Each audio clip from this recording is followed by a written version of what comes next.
Um, I happen to know this gentleman that's sitting here, so it happens to be my uncle.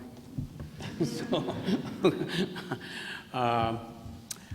my parents are originally from Cape Town, and we were born in Nimba, and then my parents lived in Lofa, and we had the opportunity to live there for some time, and then go to school across the border in Sierra Leone, and then came to the United States since 1987. I'm also one of those who is a victim of the war because both of my parents, and he knows, my mom and dad were killed during the war, and I was able to get some of my siblings here with me in the United States. So it's a pleasure and also a very solemn moment for me to be given the opportunity by the Advocate for Human Rights, the Truth and Reconciliation Commission, to share my own thoughts with regards to giving a brief history in understanding the Liberian Civil War. So I'm glad to do that, Mr. Commissioner. Thank you very much. You may proceed with your presentation. If it's okay, I will stand up. You know, professors always like to stand up.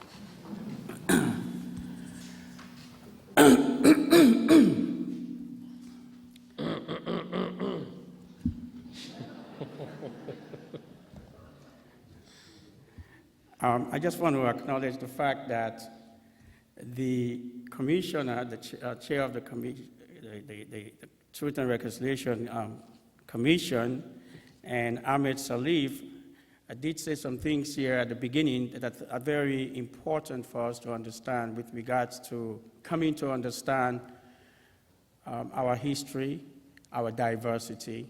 And it's from that perspective that I'm looking at this brief history of Liberia so that we can understand the root causes of the Liberian Civil War. For those of you who don't know where Liberia is, I would say Liberia is on, if you look at the African map, it's in the Atlantic southern part of West Africa.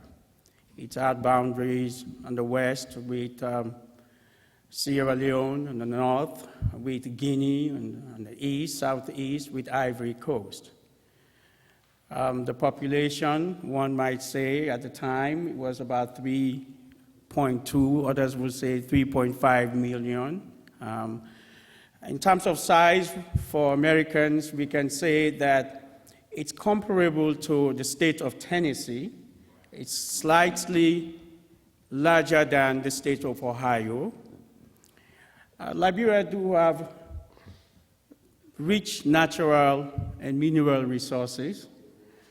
We do have timber, we do have rubber, we do have iron ore, we do have gold, we do have diamond, and other kind of resources, bauxite.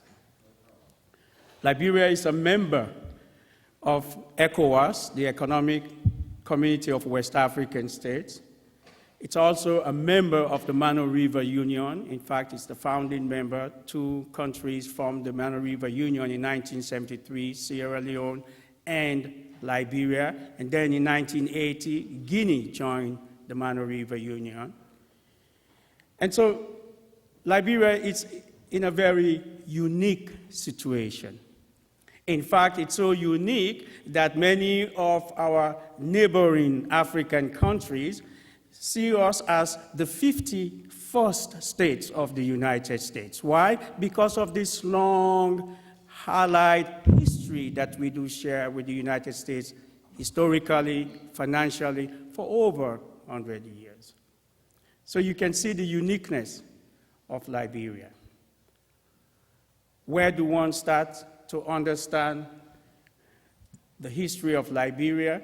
Well, Liberians are quick to say that their country is the oldest African republic and the only country within the continent that was not colonized during the colonial period. Rather, It was a country established for repatriated people of African descent that were returning from the United States, that we call settlers, that we call Americo-Liberians, that we also call Congo. You know, Ethiopia made the same claim that they were also not under colonial rule, but of course we do know that they were for some time under the Italian rule.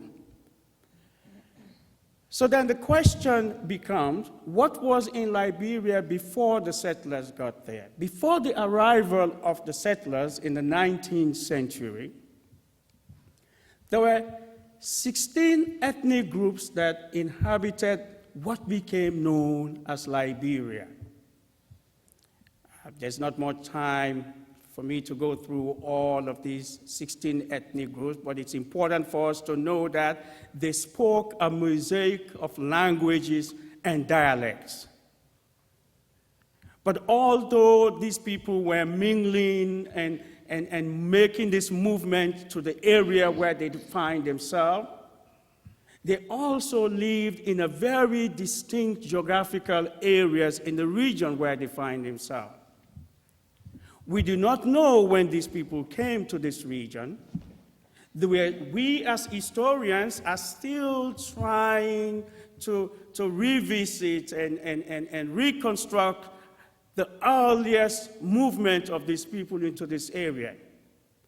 But there's one thing that we do believe and that we do know, that these earliest people that were moving in this region that became known as Liberia were coming from the north as a part of the southward migration, especially when we saw the great Sudanic states of Mali and Songhai decline and collapsing. These people were making the movement to a better place, looking for land. So we can say that by the 15th and 16th century, we saw this movement. And where did they settle? They settled along the coastal areas. Why is the coastal area important? Well, the coastal area is important for socio-cultural interaction. These people mingled, interacted with one another. But not only that this coastal area was important for socio-cultural interaction, it was this area that these people converged for trade purposes. But it was also in this coastal area that European trade was intensive. And we had all kinds of slave posts being established in this area. But there's one more thing that is important. It was in this coastal area that the settlers first established a Liberian government as they pressed inland. So this coastal area becomes extremely important. So it's important for us to understand that prior to 1800, that there were ethnic groups that established themselves in this region that became known as Liberia. Then came the 1800s. We saw the settlement of the settlers. When did this begin? I will claim that the settlement establishment in Liberia began in 1821 with the protection of the American government and the private sponsorship of the American Colonization Society. These settlers followed American models and strategies as they established themselves along the coast. What are those strategies? Outright conquest. The purchase of land that were not subject for sale. The conversion of treaties of friendship into deeds of ownership. A settler elite monopolized power and resources. The majority of the indigenous peoples were controlled by force. But not only that they were controlled by force, their leaders, their chiefs, were co-opted into a system of indirect rule. That's why I make the claim that even though Liberia was not colonized like other African countries, but the historical and political conjecture that emerged from the settlement, particularly the relationship between the returnees and the indigenous peoples, produced a familiar colonial conditions. What were those conditions? Exploitation, inequality, monopolization of power and resources. These conditions, I will suggest, led to deep contradictions, conflicts, and suspicions between the indigenous peoples and the settlers. Thus, I will say that the nature of the settlement made the degeneration of the state into authoritarianism almost inevitable. How can I prove this? We have to look at the roots of authoritarianism in Liberia. What were the roots of authoritarianism? The roots of authoritarianism were planted by the American Colonization Society during the settlement in Liberia. For example, the organization introduced several repressive measures. What were those measures? The nuisance law, which made it illegal for any Liberian to organize or participate in demonstration against the colonial government.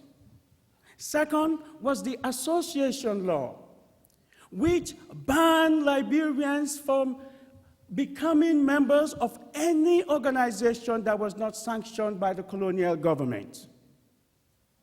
So here what we saw, those who violated this rule were subject to fines, were subject to flogging, they were subject to imprisonment, they were subject to having their property confiscated. So in the initial stage, what we saw, that there was a suppression of the indigenous peoples. But following this colonial rule, each settler independent state formalized aspects of this, what I call authoritarianism in Liberia. They denied citizenship to the indigenous peoples. They violated the human rights of the citizens by forcing them to work in government projects without compensation. They levied taxes against the indigenous people without allowing them representation. So that from the J.J. Roberts administration, following to the latter administration of the settlers that we saw, maintain a fine tune of this authoritarianism. Let me give you an example of this kind of authoritarianism by the settler government. Let's take the Arthur Barclay administration from 1904 to 1943. I will claim that the Arthur Barclay administration laid the basis for the institutionalization of authoritarianism in Liberia. How? Well, under Arthur Barclay, we first saw the frontier force. Under this arrangement, this military organization was responsible for policing the interior, but not only policing the interior to make sure that there is tax payment compliance, but not only to make sure that there was tax payment compliance, to make sure the chiefs are accountable to Arthur Barclay. Thus, what we saw under Arthur Barclay's regime, that the frontier force became the principal instrument of coercion used against the indigenous people as they were suppressed with regards to their rights. And then we saw the famous regime of William V.S. Tubman, which many people believe was the golden age of Liberia. I will submit that even though we saw foreign investment, it was an attempt to be able to bring the indigenous people and and the settlers together, economically and politically, I will suggest that during William V.S. Tubman regime, we saw an extension of authoritarianism. How? By developing a network, a security network, which engaged in spying, intimidating, and imprisoning indigenous peoples who were opposing the settler government. But it was under William Tubman that we saw that the True Whig Party became institutionalized as a single party. All of those workers for the government were forced to become members of the party. And their salaries, portions of their salaries were taken and given for the maintenance and the functioning of the party. But not only that, we also find out that government used state resources to provide benefits and salaries for party officials. And then we saw the William R. Talbot regime. When Talbot came into power in 1971, he vacillated between liberalization and authoritarianism. But it became very clear on which side Talbot was, because we saw in April 12, 1979, when Liberians were out there demonstrating as a result of the exorbitant high price of rice, Liberia's staple food, President Talbot ordered armed troops to shoot and kill Liberians that were out there. And thus, later on, those who were part of that movement and that organization, like Moja and Pa, those leaders were all arrested. And even student government leaders were also arrested and thrown into jail, and some of them were not even given any kind of justice. So I will claim that given this repressive political climate, the proximate conditions for triggering violent regime change was ripened. And as a result of this, we saw the coup of 1980. What brought us to the coup of 1980? There are many other factors. But in 1980, April 14, 1980, 17 enlisted men under the auspices of a sergeant known as Samuel Kayendo overthrew the government of Talbot. 14 of his top officials were executed. Subsequently, we saw put in place a government of civilian, made up of civilian and military officials known as the People's Redemption Council came to power. How then can we evaluate this regime? Unfortunately, Doe decided to continue the same pattern of administration that he inherited. In fact, I will suggest that he expanded the dragnet. Here, he was ruling by decrees. There was one decree that prohibited workers from striking. There was another law that made it impossible for schools and other institutions of higher learning from having student governments. But not only that, it was the famous Decree 88A, which allowed for anyone that is suspected of criticizing those governments to be arrested and sent to jail with no justice. So what we saw during the Doe's regime, that Doe manipulated ethnicity. Not only manipulated ethnicity, also manipulated corruption, mediocrity, ineptitude, and even used violence to govern. And as a result of this, people became despondent. In fact, it is very important for us to understand that Doe used ethnicity as a principal weapon to govern. He selected members who were loyal to him of his ethnic group, the Crown people, and placed them in position. Edward Tay was Commissioner of Immigration, George Bowley, Minister of Education, and others. Harry Nuer was also Minister of State for Presidential Affairs. And he did the same thing with regards to the military. He ethnicized the military. Those who were loyal to him were put in place so that they can cut down on attempt coups, plots, and demonstrations. In fact, many of them did. They pillaged, they raped, and they arrested and tortured those who opposed the Dole government.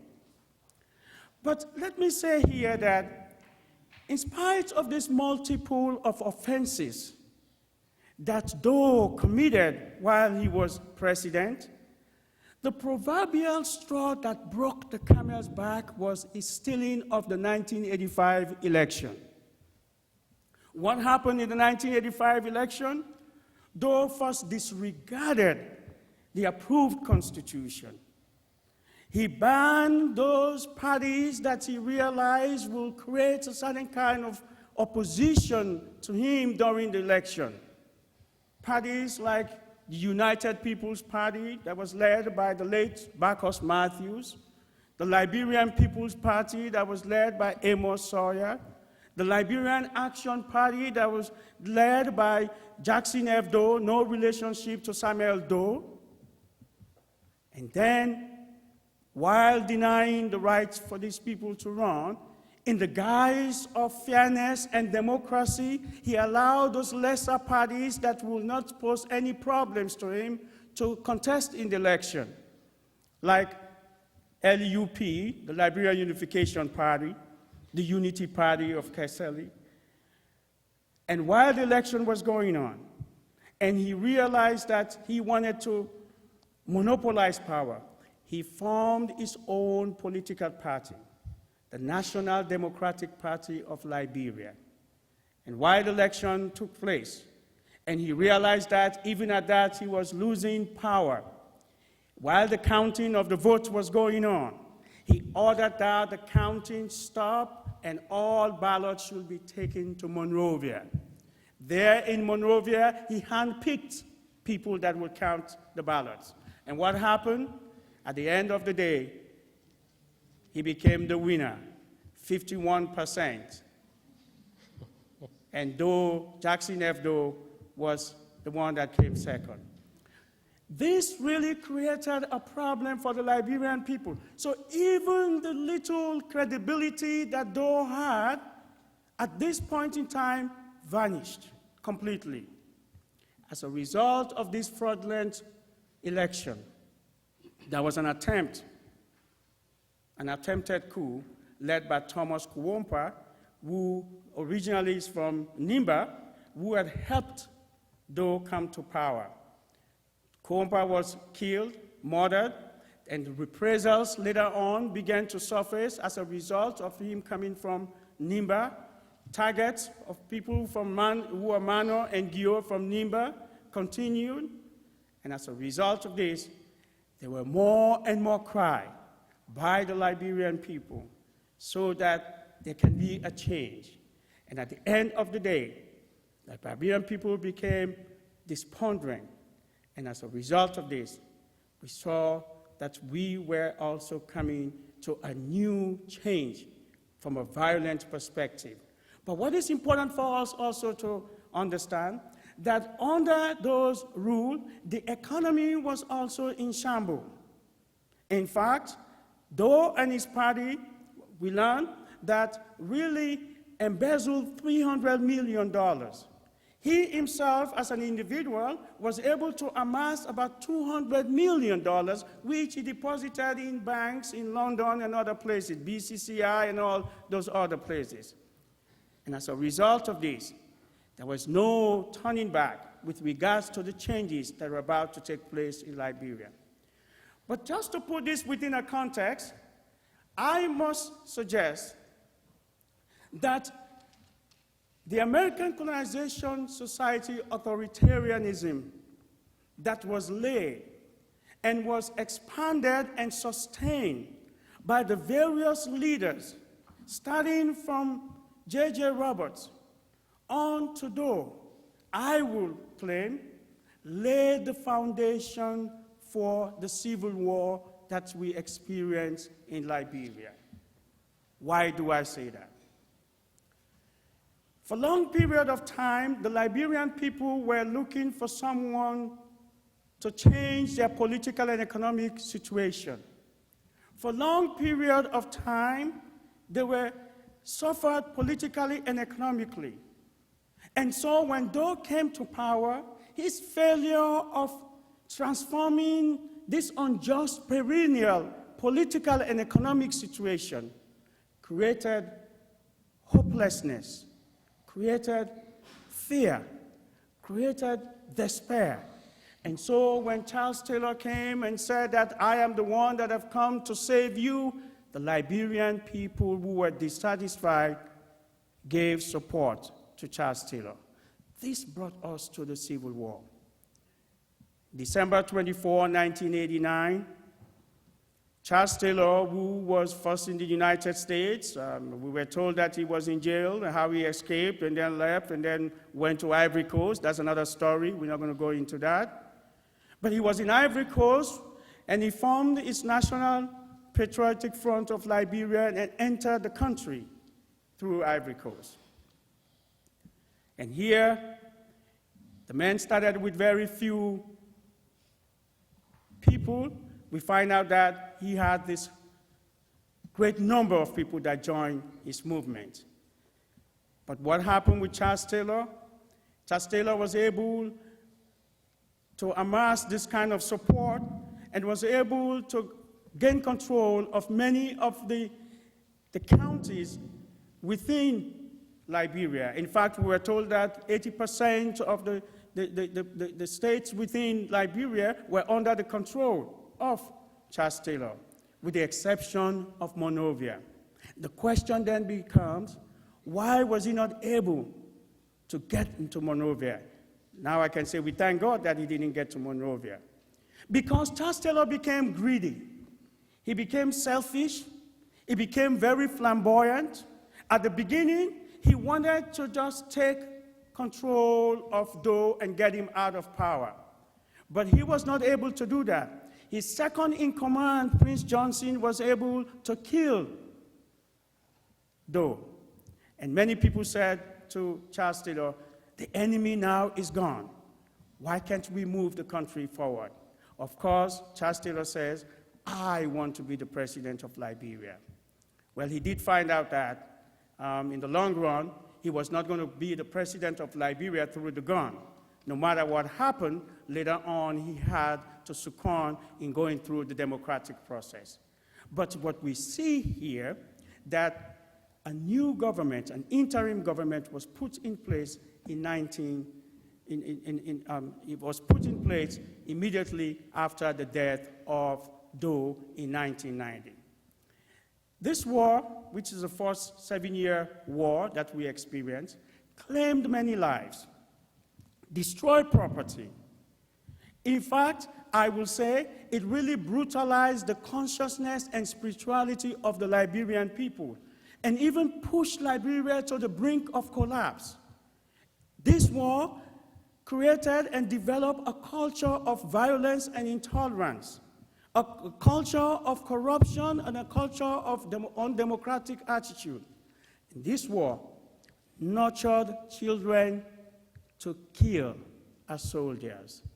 And in fact, what we saw, the very fragile infrastructure of the country were all destroyed. Not even this institution of higher learning were spared. Amidst this chaos, we saw national and international organizations trying to restore peace in Liberia. ECOWAS played a very important role. After the death of Doe in 1990, ECOWAS deployed a military wing known as ECOMOG in Liberia. And then there were other efforts to try to restore peace to Liberia. And there were all kinds of agreements that were signed. There are many of you who were here who participated in this effort. But the most prudent effort was the one in July 1996, when ECOWAS leaders went to Abuja, the capital of Nigeria, and were able to come up with a very rigorous timetable with regards to restoring peace in Liberia, with regards to encampment, with regards to disarmament, and with regards to repatriation. Even though all of these things were not done completely, we saw July 19, 1997, there was an election that was held in Liberia. And that election, unfortunately, brought in Charles Taylor as president of Liberia. We were told that he had 75% of the vote, and only the next person that was in line, which Ellen Johnson Sirleaf, had only 10%. I think the question many people have asked, why did Liberians vote for Charles Taylor? Well, I will give two reasons. There are more reasons, but I will just share two. One, Charles Taylor went to the Liberian people and said in Liberian English, listen, I spoil it, let me fix it. That means I destroy the country, give me the opportunity to rebuild it. So that during the time of election, Liberians were singing the song, he killed my pa, he killed my ma, I will still vote for him. But there was a second reason. Liberians were voting for peace. Liberians were voting for prosperity. Liberians were voting for democracy, hoping that at the end there will be democracy. But Liberians were also voting for reconciliation. Did this reconciliation occur? Unfortunately, this did not happen. In fact, under the regime of Charles Taylor, what we saw, that the human rights violations were in a gloom and doom. There are many of you that understand what I meant by that. Journalists were killed. Even allies of Charles Taylor were killed. The case of Samuel Doki is very prominent with regards to those who suffered there. His son, Chucky, was in charge of the anti-terrorist unit that went around hunting people and killing people. But not only that, there was this doom and gloom human rights, the economy was also remained very terrible, dismal, if you like. Inflation was high, unemployment was high, there was destruction of the infrastructure, and while this was going on, Charles Taylor and his cronies were living an exaggerated lifestyle. As a result of this misrule, that we saw an opposition, a resumption of civil war in Liberia. Two groups opposed Charles Taylor. LORD, the Liberian United for Reconciliation and Democracy. MODEL, the Movement for Democracy in Liberia. Sheku Konneh, no relationship to Augustine Konneh standing here, was the leader of LORD.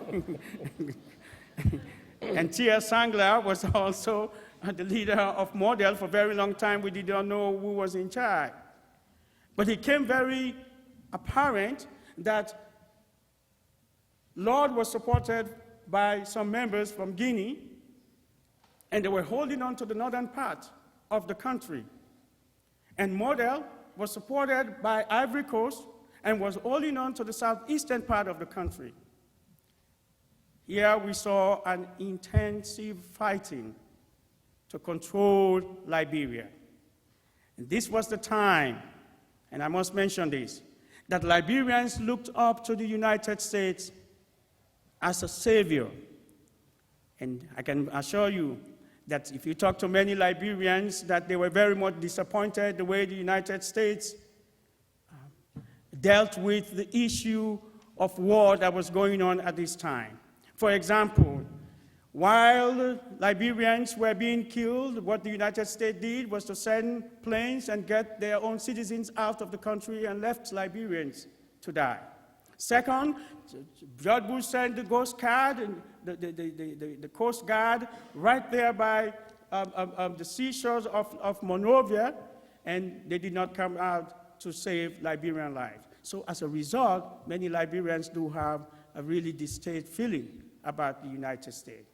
But I must also say that as a result of the intensive intervention of other international organizations, including the African Union, and including the latter part, because George Bush was always calling for the resignation of Charles Taylor, but nothing was done. But because of this intervention by the African Union and others, we saw August 11. This is a date that many Liberians have come to see as a liberation day for Liberians. August 11, 2003, Charles Taylor resigned and departed to Nigeria in exile. But before he left, some of you would have seen that in the New York Times and others, where he stood there and said, "I shall be back."